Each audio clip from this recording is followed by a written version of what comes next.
Es tiempo de escuchar el mensaje diario que te llevará a una vida abundante. Con el pastor Ronald Rodríguez.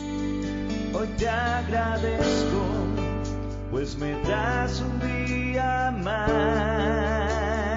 Hoy te agradezco, veo tu fidelidad. Hoy tenemos la oportunidad nuevamente de honrar el nombre de nuestro amado Dios. ¿Cómo no darle gracias si nos da un nuevo día de vida, si nos da eternidad y nos da abundancia de paz? Tanta bondad de nuestro amado Señor nos hace acercarnos más y más a Él, y esto debe ser recíproco. Él, a pesar de nuestros errores, nos dio la oportunidad de acercarnos y de sentir su inmenso amor. Ahora depende de nosotros mantenernos en esa cercanía con Dios. Eso me recuerda de la historia de algunas personas en la Biblia, gente que escuchaba la voz de Dios, personas que no daban un paso sin la autorización de Él, y que cuando el Señor hablaba y ordenaba, ellos sencillamente cumplían y veían las respuestas de Dios una tras otra. Pero ¿de qué manera podemos ser nosotros esa clase de personas? De aquellos que siempre estén escuchando la voz de Dios, de aquellos que vivan en su presencia. Pues el rey David también se hizo esa pregunta en algún momento y la escribió. La encontramos en el Salmo capítulo 15. Dice así: Jehová, ¿quién habitará en tu tabernáculo? ¿Quién morará en tu monte santo? Y él hace esta pregunta recordando dos cosas bastante dicientes acerca de la presencia de Dios. Una era el tabernáculo y la otra el monte santo.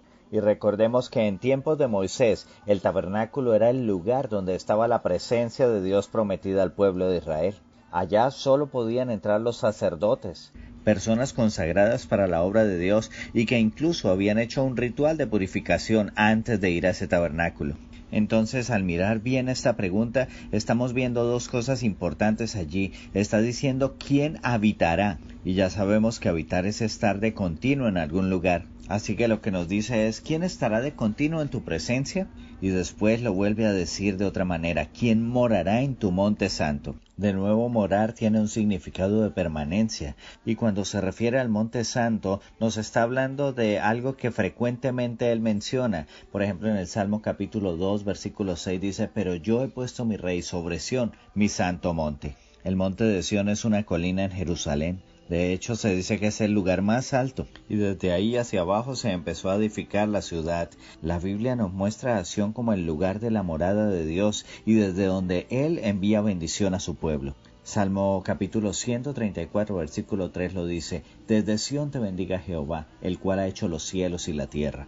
Hay muchas más referencias acerca del monte de Sión. Este significado viene siendo mucho más profundo, pero para referencia en este devocional entenderemos que es allí donde está la presencia de Dios. Entonces el salmista hace este par de preguntas que vienen a significar lo mismo. ¿Quién puede estar de pie delante de la presencia de Dios? Vemos las palabras habitar y morar que nos hablan de esa frecuencia, de esa constancia delante del Señor. Entonces, a partir del versículo 2, empieza a enumerar esos requisitos. Dice así: el que anda en integridad, el que hace justicia y habla verdad en su corazón, el que no calumnia con su lengua, ni hace mal a su prójimo, ni admite reproche alguno contra su vecino, aquel a cuyos ojos el vil es menospreciado, pero honra a los que temen a Jehová, el que aun jurando en daño suyo, no por eso cambia, quien su dinero no dio a usura, ni contra el inocente admitió cohecho. Ahora revisemos con más detenimiento estas características. Primero, el que anda en integridad. Está hablándonos de un estilo de vida, de una manera de tomar decisiones de acuerdo a lo que yo realmente estoy viviendo. Integridad se refiere entonces a la manera correcta en todas las áreas de mi vida de hacer las cosas, y aún en nuestra mente y en todo lo que pensamos debe haber esa rectitud. La segunda característica es el que hace justicia, y eso me recuerda a un versículo en Mateo capítulo 5 versículo 10, allí en las bienaventuranzas, y dice: bienaventurados los que padecen persecución por causa de la justicia, porque de ellos es el reino de los cielos. Pues, mis queridos amigos, hacer justicia es ir mucho más allá de la teoría. Es empezar a mostrar la realidad de ser un cristiano, de ser un hijo de Dios. Aquel que no es insensible, sino que al contrario da un paso más, busca cómo ayudar, cómo encontrar esa justicia. Mira, por ejemplo, cuando nosotros oramos, que no nos falte el pan y que no le falte el pan a la gente que realmente lo necesita. Pero muchas veces se nos vuelve un eslogan. porque aunque orar por ellos está muy bien, nosotros debemos ser la extensión de las manos de Dios y hacer esa justicia, ayudar a que nuestro prójimo también tenga esa bendición.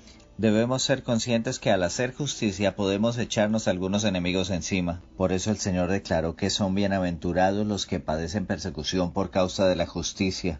Juan capítulo 10, versículo 10 dice que el enemigo vino para hurtar, matar y destruir, pero que el Señor vino para que tengamos vida y la tengamos en abundancia.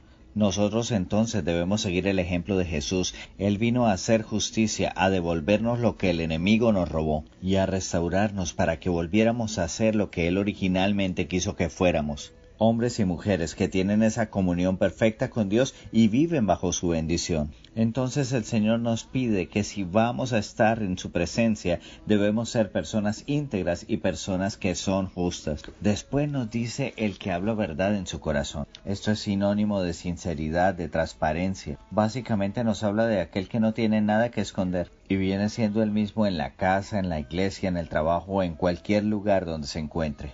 Después nos dice el que no calumnia con su lengua, ni hace mal a su prójimo, ni admite reproche alguno contra su vecino. En otras palabras, aquel que no habla mal de nadie, el que no busca hacerle el mal a nadie, el que no ofende ni es cómplice de los chismes que terminan dañando la imagen del prójimo. Y ahora vienen estas tres características: aquel a cuyos ojos el vil es menospreciado, pero honra a los que temen a Jehová, el que aun jurando en daño suyo, no por eso cambia. Esto nos habla acerca de la gente con que nosotros nos asociamos. Si queremos habitar en ese monte santo, en ese tabernáculo, en la presencia de Dios, no podemos ser cómplices ni congraciarnos con la gente que desprecia las cosas de Dios y que por consiguiente actúa incorrectamente en la vida. Esto nos hace pensar qué clase de amistades tenemos. ¿Nos impulsan a tener una relación correcta con Dios o nos alejan de Él? Honra entonces la amistad de aquellas personas que están velando porque tú te acerques más y más a ese tabernáculo de Dios.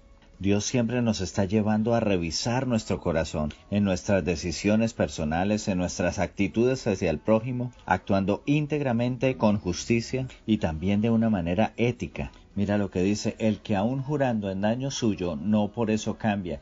Es decir, esa clase de personas que se compromete a algo y lo cumple, aun si las condiciones cambian y no son favorables para él. Otra característica: quien su dinero no dio a usura. Estamos hablando de aquellas personas que tienen avaricia y codicia en su corazón. De pronto ven que su prójimo tiene una necesidad y se aprovechan de eso y cobran porcentajes elevados por el dinero. Y lo último que dice es: ni contra el inocente admitió cohecho. Esto nos habla de una persona que no se deja sobornar ni corromper para perjudicar al inocente. Esas son entonces las características de aquella persona que mora en la presencia de Dios. Y es que sencillamente somos transformados a su imagen, dice la palabra del Señor, cuando nos acercamos a Él. De pronto hemos hecho un análisis de todas estas cosas y decimos: estamos fallando en algunas. Pues es precisamente lo que Dios quiere, que examinemos nuestro corazón, hagamos una introspección y revisemos qué está bien y qué está mal, porque Él realmente quiere que vivamos en su presencia. Y de hecho nos da una promesa al final de este salmo: el que hace estas cosas no resbalará jamás, es decir, que siempre vivirá seguro, con la confianza puesta en Dios, sin temor al mañana, porque está haciendo lo correcto hoy, así que su futuro está asegurado en Dios. Vamos a levantar nuestra oración y vamos a pedirle al Señor que día tras día nos ayude a tener estas características para vivir en su presencia, para escuchar su voz y para ser transformados a su imagen. Es tu presencia, el deleite de mi vida, mi entrada y mi salida, la razón de mi vivir. Oremos. Señor, gracias por esta palabra que has traído hoy a nuestro corazón. Queremos empezar a vivir de esa manera, ser personas íntegras, justas, que vivimos conforme a tu voluntad. Es que morar en tu presencia, habitar en tu tabernáculo, hará que definitivamente nuestra vida cambie y podremos ver que andaremos firmes delante de ti, porque tú, Señor, no nos dejas resbalar. Queremos ser libres de toda codicia y avaricia y buscar el bien de nuestro prójimo, tener un corazón sano delante de ti y también honrarte en todo lo que hagamos. Gracias, Señor, por ayudarnos a cumplir este objetivo. Nuestra vida está en tus manos. En el nombre de Jesús hemos orado. Amén y amén. Es todo lo que Bien, queridos amigos, llegamos al final de nuestro devocional. Mañana, con el favor de Dios, estaremos nuevamente por este mismo medio. No olvides reenviar este mensaje. Muchas personas pueden necesitar esa palabra de Dios en este día. También te invitamos a ser parte de nuestra comunidad en la página de Facebook Vida Abundante. Allí podremos contactarnos y podrás dejar por mensaje interno tus peticiones y estaremos acompañándote, apoyándote en oración. Qué privilegio poder compartir juntos la palabra de Dios. Estuvo con ustedes el pastor Ronald Rodríguez de la Comunidad Cristiana Idelán Monte de Santidad en Canadá. Hasta mañana. Bendiciones abundantes. Presencia es todo para mí.